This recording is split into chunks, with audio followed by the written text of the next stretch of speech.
tao na tumba. So kailangan natin tulungan. Bawal daw makapasok. What's up mga kapigado? Panibagong araw, panibagong vlog na naman ang ating tatalakayin.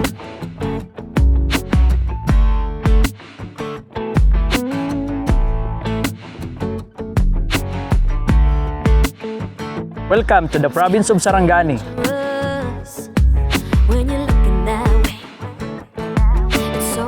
Alam nyo ba mga kapigado, ang Sarangani Province is merong 7 municipality. Merong Alabel, Malapatan, Glan, Malungon, Maasim, Kiamba at Maitom.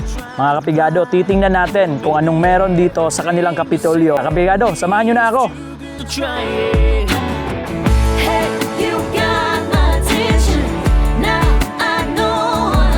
At dito rin natin makikita ang kanilang Kasfala Hall. Kasfala is a Blaan word which means deliberation. At ang Sarangani Provincial Capital is makikita natin sa Alabel, Sarangani Province. It stands at the center of 26 hectares compound lot which also serve as the grounds of several building housing, other local government agencies, an Olympic-sized swimming pool, and tourism village. At dito rin natin makikita ang kanilang legislative building. Aakyat tayo doon sa itaas kung anong meron doon sa kanilang mismong kapitolyo mga kapigado. Napakalinis tingnan kasi color white yung building nila.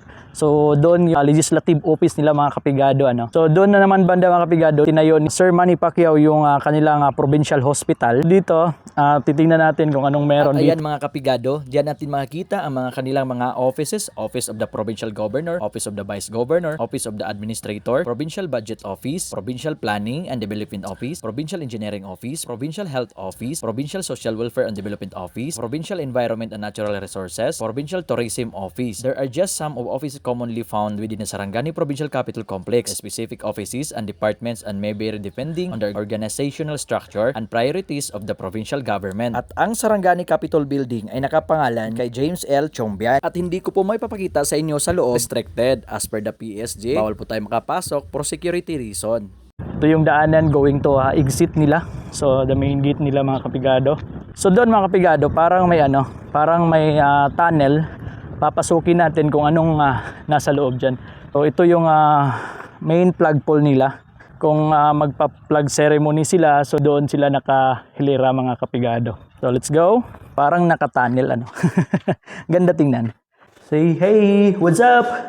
Hello, what's up? So this is Pigado TV. For today's video, andito po tayo sa Kapitolyo ng Sarangani Province. Hello. Alright, this is breastfeeding station. So, dito naman sa ilalim, mga main office pa rin dito. Ayan. So, yun. Color green. So, may mga opisina dito. Ayan. So, ayun. Alright. So, hindi natin makapasok sa loob kasi restricted daw kasi walang opisina dito. Today, Saturday. So, hanggang dito na lang tayo mga kapigado.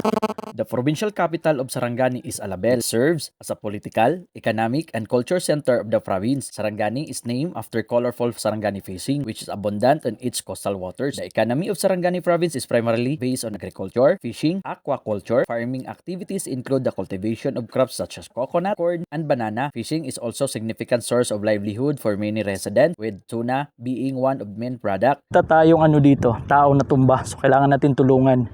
So tulungan nyo ang kapigado, ipatayo itong tao na kasi nakuyapan na siya Pre, tindog na pre. Tindog na. Okira ka? Okira ka? Okira siya? Okira ka? Okira? Okira ka? Okay. Okira? Okay, okira daw siya mga kapigado So wala ra siya naunsa. So pero nakuan yang abaga nabali. So nabali kailangan ni ipa-hospital niya So natumba yang So tara mga kapigado. Ito po yung kapitolyo ng Sarangani. So hopefully next time makapasok na tayo sa mga offices, makikita natin yung mga office nila.